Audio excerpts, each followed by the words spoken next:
కొన్ని అలవాట్లు పాడు చేస్తాయి, కొన్ని అలవాట్లు బాగు చేస్తాయి. ఇంగ్లీష్లో అలవాటుని లేదా హ్యాబిట్స్ని ఏమంటారో తెలుసా? హ్యాబిట్ అంటే ఎ pattern of behaviour acquired by frequent repetition that reflects the prevailing character of a person. అనగా తరచుగా చేసే పనుల వల్ల వెలువడే ఒక స్వభావం లేదా ఒక జీవన విధానం, దాన్నే హ్యాబిట్ అంటారు. డియర్ ఫ్రెండ్స్, ఈరోజు మనం హ్యాబిట్స్ గురించి నేర్చుకోబోతున్నాం. బైబిల్ గ్రంథంలో నుంచి అనేక విషయాలు నేర్చుకుంటున్న క్రమంలోనే అలవాట్లు లేదా హ్యాబిట్స్ అనే అంశం మీద మనం డిస్కస్ చేయబోతున్నాం. హ్యాబిట్స్ మంచివా చెడ్డవా అని నిరూపించడానికి మనలో ఉండేటువంటి సైన్స్ ఏంటి?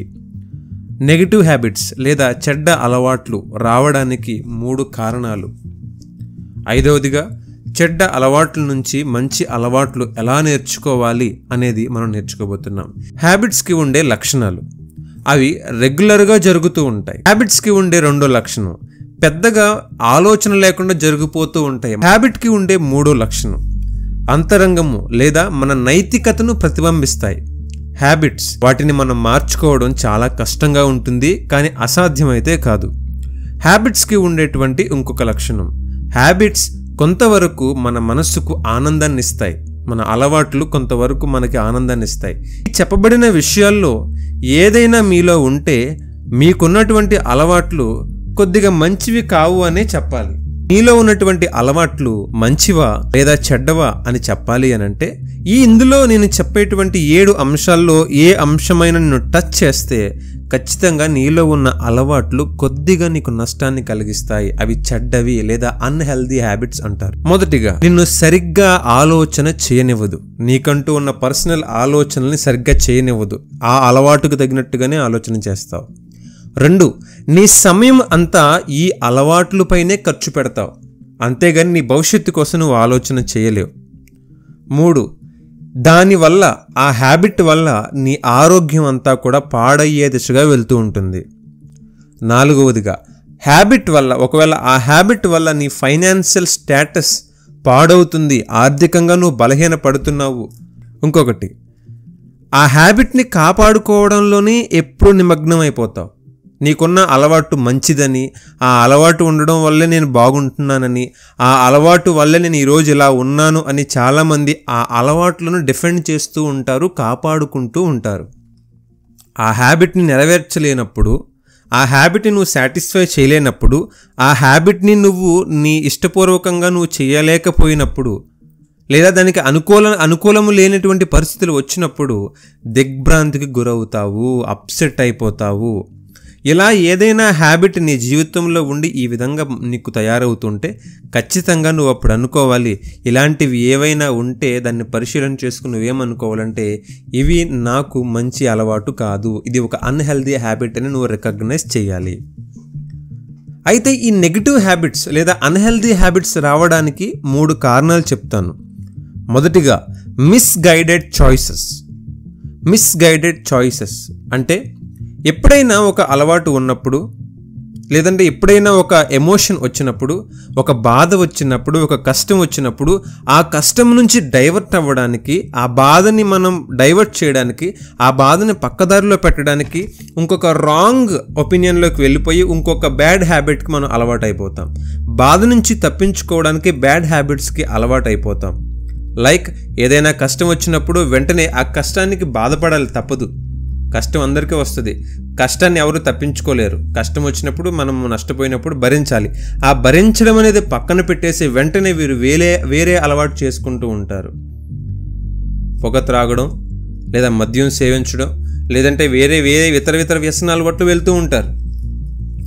ఎందుకంటే వాళ్ళు చాయిస్ ఏం తీసుకున్నారు? బాధపడడానికి ఇష్టపడలేదు, కానీ రాంగ్ హ్యాబిట్స్ని లేదా తప్పుడు అలవాట్లను అలవర్చుకోవడానికి సిద్ధమయ్యారు. అయితే బైబిల్ ప్రకారం క్రీస్తుని కలిగి ఉంటే మనం అలవాట్లు మార్చుకోవచ్చు. క్రీస్తుని కలిగి ఉంటే అలవాట్లు ఎలా మార్చుకోవచ్చు? చివరి విషయం, replace bad habits by good habits. అలవాట్లను మంచి అలవాట్ల చేత మనము మార్చుకోవచ్చు. మొదటిగా, put on habit of faith. విశ్వాసము అనే లక్షణాన్ని, విశ్వాసము అనే హ్యాబిట్ని అలవాటు చేసుకోవాలి. విశ్వాసం ఎలా వస్తుంది? విశ్వాసము వినడం వల్ల వస్తుంది. రోమాపత్రిక 10:17. సరే, మేము విశ్వాసం గురించి వినాలంటున్నారు, ప్రతి ఆదివారం వింటున్నాం, ప్రతి మెసేజ్ చూస్తున్నాం, ప్రతి ప్రసంగాన్ని మేము అర్థం చేసుకుంటున్నాం, వింటున్నామని చాలామంది అంటారు. కానీ విశ్వాసం వినడం వల్ల వస్తుంది, ఓకే. దాన్ని బలపరచడానికి ఏం చేయాలో తెలుసా? రోమాపత్రిక 4:20 విశ్వాసము దేవుని వాగ్దానములను నమ్మడం వల్ల బలపడుతుంది. విశ్వాసం వస్తే సరిపోదు, దాన్ని బలంపరుచుకోవాలి, దానికి బలాన్ని ఇవ్వాలి విశ్వాసానికి. అక్కడ ఏముంది? రోమపత్రిక 4:20 దేవుణ్ణి మహిమపరిచి ఆయన వాగ్దానము చేసిన దానిని నెరవేర్చుటకు సమర్థుడని రూఢిగా విశ్వసించి విశ్వాసము వలన బలము పొందెను. అబ్రహాముకు దేవుడు వాగ్దానం చేసినప్పుడు ఆ వాగ్దానాన్ని అబ్రహాము విశ్వసించి ఆ విశ్వాసాన్ని ఆయన బలపరుచుకున్నాడు. నీ విశ్వాసాన్ని బలపరుచుకోవాలంటే దేవుడు చేసిన వాగ్దానాలను నువ్వు ఏం చేయాలి? నమ్మాలి. దేవుని వాగ్దానములను నమ్మితే విశ్వాసం బలపడుతుంది. Next, put on habit of goodness. మంచితనము అనే అలవాటును చేసుకోవాలి. మంచితనము అనేది హృదయములో మంచిని నింపుకోవడం బట్టి డెవలప్ అవుతుంది. మత్తయి సువార్త 12:34. హృదయము నిండిన దానిని బట్టి పెదవులు మాట్లాడును.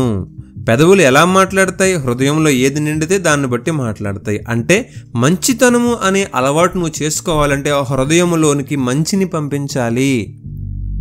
మురికి నీళ్ళలో ఉన్నటువంటి గ్లాసులో మురికి నీళ్ళు బయటికి తీసుకురావాలంటే ఏం చేయొచ్చు? మంచినీళ్ళు వేసి మంచినీళ్ళతో నింపినా మురికి నీళ్ళు బయటకు వచ్చేస్తాయి. అలాగా హృదయంలో మంచిని నింపినప్పుడు చెడు ఆటోమేటిక్గా బయటకు వస్తుంది. Put on habit of knowledge. జ్ఞానాన్ని అలవాటు చేసుకోవాలి. జ్ఞానం ఎలా వస్తుంది? బైబిల్ చదివితే జ్ఞానం వస్తుంది. మరి జ్ఞానం ఎలా బలపడుతుంది? శిక్షను ప్రేమిస్తే జ్ఞానం బలపడుతుంది. శిక్ష అంటే ఉరి శిక్ష కాదు. శిక్ష అనగా ఇంగ్లీష్ లాంగ్వేజ్లో డిసిప్లైన్. సామెతల గ్రంథం 12:1 చూస్తే, శిక్షను ప్రేమించువాడు జ్ఞానమును ప్రేమించువాడు. అనగా జ్ఞానము వృద్ధి పొందాలన్నా, జ్ఞానము డెవలప్ అవ్వాలన్నా, జ్ఞానము స్థిరపరచబడాలి అన్నా సరే మనము డిసిప్లైన్ అనేది మెయింటైన్ చేస్తూ ఉండాలి. డిసిప్లైన్ అనేది క్రమశిక్షను మెయింటైన్ చేస్తూ ఉండాలి. 4వది, put on habit of perseverance.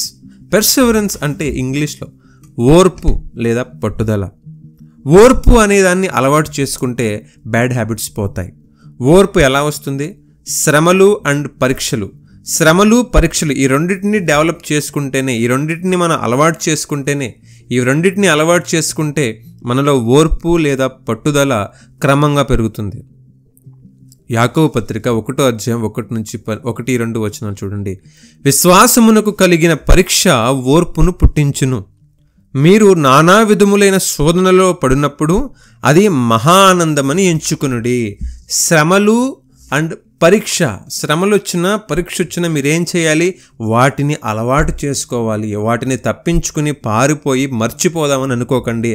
కొన్ని శ్రమలను మనం భరించాలి, కొన్ని కష్టాలను భరించాలి. భరించనిదే వాటికి పరిష్కారం లేదు.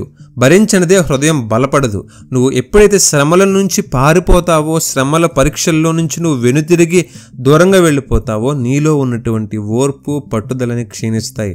ఆటోమేటిక్గా ఈ టైంలోనే నీకు బ్యాడ్ హ్యాబిట్స్ అనేవి అలవాటు అవుతాయి. కనుక ఓర్పు లేదా పట్టుదల ఇవి రెండింటిని నువ్వు అలవాటు చేసుకోవాలి. 5వది, put on habit of love. Put on habit of love. ప్రేమను అలవాటు చేసుకోవాలి. ప్రేమించడం అలవాటు చేసుకోవాలి. లోక సంబంధమైన ప్రేమలు కాదండి. ఇతర సహోదరుల ప్రేమ, తల్లిదండ్రులపైన ప్రేమ, స్నేహితులపైన ప్రేమ, భార్యాభర్తల ప్రేమ, సంఘ ప్రేమ, దైవజనుని ప్రేమ, ఇలాంటి ప్రేమను మనం అలవాటు చేసుకోవాలి. వస్తువుల్ని ప్రేమించడం కాదు. ప్రేమ ఎలా వస్తుంది? ప్రేమ మనము దేవుని ప్రేమను గ్రహిస్తే డెవలప్ అవుతుంది. దేవుడు మనల్ని ఎంత ప్రేమించాడో దాన్ని మనం గ్రహిస్తే డెవలప్ అవుతుంది. ప్రేమ దేని వల్ల బలపడుతుందో తెలుసా? ప్రేమ బలపడాలి అంటే దేవుని ఆజ్ఞను మనం గైకొనాలి. యోహాను రాసిన పత్రిక 14:15 మీరు నన్ను ప్రేమించిన ఎడల నా ఆజ్ఞలు గైకొందురు. మనలో ప్రేమ ఉంది అనడానికి రుజువు ఏంటి? మనలో ప్రేమ ఎలా బలపడుతుంది అనంటే మనము దేవుని యొక్క ఆజ్ఞలను గైకొనడం బట్టి బలపడుతుంది. You are not born with your habits. మనము మన యొక్క అలవాట్లతో భూమి మీద జన్మించలేదు. You weave them and you wear them. నువ్వే నీ అలవాట్లను కుట్టుకున్నావు, నువ్వే నీ అలవాట్లను ధరించుకున్నావు. క్రీస్తుని ఆధారం చేసుకున్న అలవాట్లు మీరు కలిగి ఉన్నారా, లేదా నిన్ను ఆధారం చేసుకుని నువ్వు అలవాట్లు కలిగి ఉన్నావు? ఒకసారి ఆలోచించుకోండి. God bless you all.